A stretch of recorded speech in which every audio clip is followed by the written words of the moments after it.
They say, the chains of habit are hard to notice, until they're too strong to break, and one man showed it.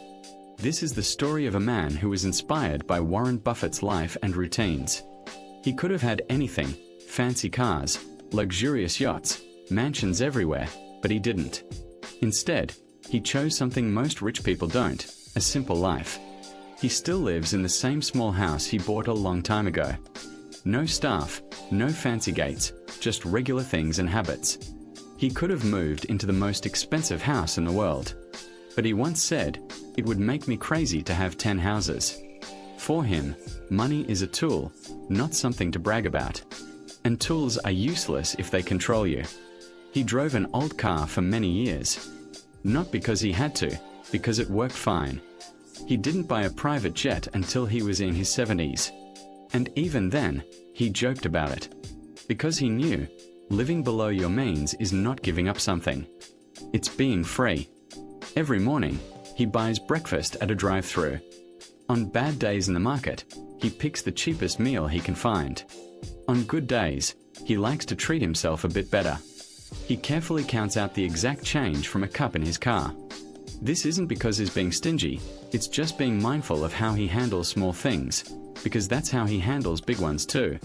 He doesn't wear expensive designer clothes, and he doesn't care about fancy logos. He uses a basic phone, and he knows that spending to impress people is the quickest way to get caught up in appearances.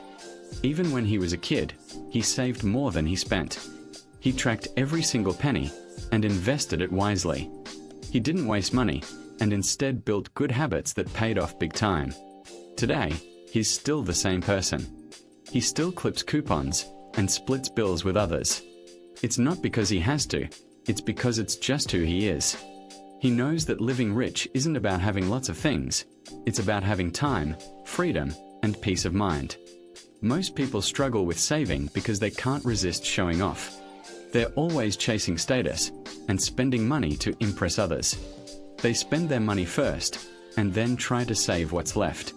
He does the opposite. He saves first and then lives off what's left. That's why his wealth keeps growing, while others seem to lose everything. He believes that being disciplined leads to making money, not the other way around. He could have stopped working a long time ago, but he didn't because he really enjoys what he does. When you live with less than you earn, you don't have to worry about finding ways to pay your bills. You're free to keep learning, to keep creating, and to keep moving forward. Luxury often comes with extra responsibilities, and that can be stressful. It takes money to maintain a luxurious lifestyle, and that means there's more to worry about. On the other hand, living a simple life gives you space to think, to breathe, and to wait for the right moment.